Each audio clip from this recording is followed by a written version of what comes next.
അതുകൊണ്ടാണ് നിങ്ങൾ തമ്മിൽ കരുണ ചെയ്യുന്നത്. വാപ്പ മക്കളോടും, മക്കൾ വാപ്പമാരോടും, ഭാര്യ ഭർത്താവിനോടും, ഭർത്താവ് ഭാര്യയോടും, ജ്യേഷ്ഠൻ അനുജനോടും, അനുജൻ ജ്യേഷ്ഠനോടും ഒക്കെ കരുണ ചെയ്യുന്നത് ഈ അല്ലാഹുവിന്റെ ഒരു റഹ്മത്ത് ലോകത്തുള്ള എല്ലാ വസ്തുക്കൾക്കും അല്ലാഹു വീതിച്ചു കൊടുത്തിരിക്കുകയാണ്. മനുഷ്യർക്ക് മാത്രമല്ല, ജിന്നുകൾക്കും പക്ഷിപറവകൾക്കും. കണ്ടിട്ടില്ലേ? നിങ്ങൾ കണ്ടിട്ടില്ലേ പ്രിയപ്പെട്ടവരെ? ഓരോ ജീവജാലങ്ങൾ, അതിന്റെ തള്ളകൾ അതിന്റെ കുട്ടികളോട് കാണിക്കുന്ന കാരുണ്യം എത്ര വലിയതാണ്, എത്ര വലിയതാണ് പ്രിയപ്പെട്ടവരെ. എല്ലാ ജന്തുക്കൾക്കും കരുണയുണ്ട്. സ്വന്തം തള്ളക്ക് മക്കളോട് കരുണയുണ്ട്. അതിന്റെ ഉമ്മാക്ക് മാതാവിന്റെ കുഞ്ഞുങ്ങളോട് കരുണയുണ്ട്.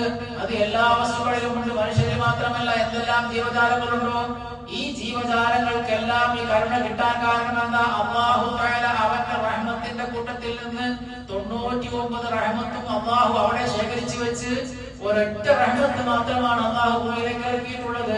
ഹബീബായ നബി സല്ലല്ലാഹു അലൈഹി വസല്ലം പറയുന്നു, ഇർഹമു ബിഹാ ഇബാദഹു യൗമൽ ഖിയാമ.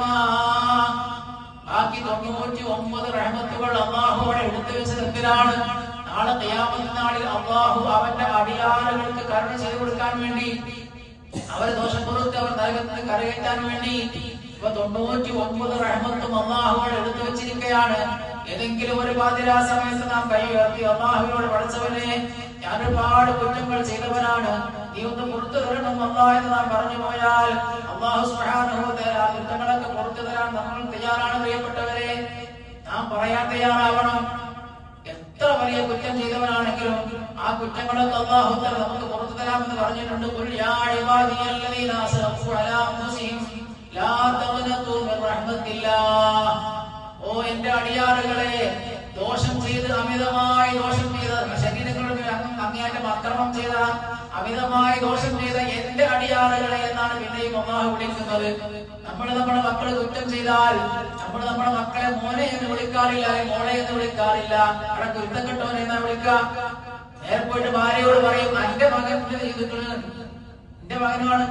പറയണ വാപ്പാന്റെ മകനാണ്, പക്ഷെ പറച്ചിൽ മാറ്റിപ്പോയി, തിരിച്ചു മാറ്റിപ്പോയി. എന്താ അന്റെ ചെറുക്കണ്ടല്ലോ, കൊണ്ട് കിട്ടോ, അന്റെ ചെറുക്കൻ പറഞ്ഞ കഥ കേൾക്കണേ, അല്ലെങ്കിൽ അന്റെ ആ പെണ്ണ് പറഞ്ഞ് ആരെ പെണ്ണ്, ആരെ ചെറുക്കൻ, എന്റെ ചെറുക്കനാണ്, പക്ഷെ പറച്ചിൽ മാറിപ്പോയി, ഓന്റേതായി പോയി. അവിടെ കുറ്റം ചെയ്തപ്പോ നമ്മൾ കഴിച്ചിലാക്കാണ്.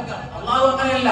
അള്ളാഹു പറയുന്നത്, യാ ഇബാദിയല്ലദീന അസ്റഫു അലാ അൻഫുസിഹിം, ശരീരങ്ങളോട് അങ്ങേയറ്റം കുറ്റം ചെയ്ത, അമിതമായ കുറ്റം ചെയ്ത എന്റെ അടിയാറുകളെ നമ്മൾ വേണ്ടി പറയുന്നത്. അല്ലാഹു പറയുന്നത്, ലാ തഖ്നതു മിർ റഹ്മത്തില്ലാഹ്, നിങ്ങൾ എത്രമാത്രം കുറ്റം ചെയ്തു എന്നതുകൊണ്ട് നിങ്ങൾ നിരാശപ്പെടേണ്ട. അള്ളാഹിന്റെ കരുണ പിന്നെയും ബാക്കിയാണ്. അള്ളാഹുവിന്റെ കരുണയോട് നിങ്ങൾ ഒരിക്കലും നിരാശപ്പെടേണ്ട. എത്ര വലിയ കുറ്റം ചെയ്താലും ഖേദം, തൗബ എന്ന് പറയുന്നുണ്ട്. അള്ളാഹു നമുക്ക് കരുണ ചെയ്ത വലിയൊരു കരുണയാണ്. എത്ര വലിയ കുറ്റം ചെയ്താലും അള്ളാഹിനോട് നമ്മൾ ഖേദിച്ചു മടങ്ങിയാൽ ആ കുറ്റങ്ങളൊക്കെ പൊറുക്കപ്പെടും. എല്ലാ കുറ്റങ്ങളും പൊറുക്കപ്പെടും. പ്രിയപ്പെട്ടവരെ, എത്ര വലിയ സ്ഥാനമാണ് തൗബ ചെയ്ത് മടങ്ങുക എന്നത്. ചെറിയതല്ല, അത് വലിയതാണ്. ദുനിയാവിലും ആഖിറത്തിലും അല്ലാഹു സുബ്ഹാനഹു വ തആല വലിയ ദറജകൾ നൽകും, ദുനിയാവിൽ നൽകും. ബസ്ര പട്ടണത്തിൽ മിസ്കി എന്ന് പറയുന്ന ഒരു മനുഷ്യനുണ്ടായിരുന്നു. അവരെല്ലാരും വിളിക്കും മിസ്കീന. മിസ്കീന എന്നാൽ കസ്തൂരി. അയാളിങ്ങനെ നടന്നു പോകുമ്പോൾ കസ്തൂരിയുടെ സുഗന്ധം ഉണ്ടാവും.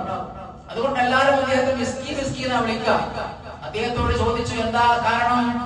നിനക്ക് മിസ്കി എന്ന ആളുകളുടെ പേര് വിളിക്കാൻ കാരണം നീ നടന്നു പോകുമ്പോൾ വലിയ സുഗന്ധമുണ്ടല്ലോ, എന്താ കാരണം? ആ മനുഷ്യൻ പറയുന്നു, ഞാനൊരു കച്ചവടക്കാരനായിരുന്നു. ഞാൻ അങ്ങാടിയിൽ സാധനങ്ങൾ വിറ്റുകൊണ്ടിരിക്കുമ്പോ അവിടുത്തെ ഒരു ധനികയായ പെണ്ണ് വന്നുകൊണ്ട് എന്റെ അടുത്ത് സാധനം വാങ്ങാൻ വേണ്ടി വന്നു. ഞാൻ നല്ല സൗന്ദര്യമുള്ളവനാണ്. ഈ സൗന്ദര്യമുള്ളത് കൊണ്ട് എന്റെ വാപ്പ അങ്ങാടിയിൽ കൊണ്ടുപോയി വെച്ചിരിക്കുകയാണ്.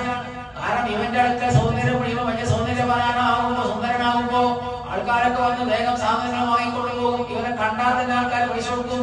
അതുകൊണ്ട് വാപ്പ ആളാരോ പറഞ്ഞു, വേണം നിന്റെ മകൻ നല്ല സുന്ദരനല്ലേ, ഓരോ അങ്ങാടി കൊണ്ടുപോയി കൂടെ, ഞാൻ എനിക്ക് ജീവിക്കാൻ വകയായല്ലോ എന്ന് പറയുമ്പോൾ വാപ്പ നിൽക്കണം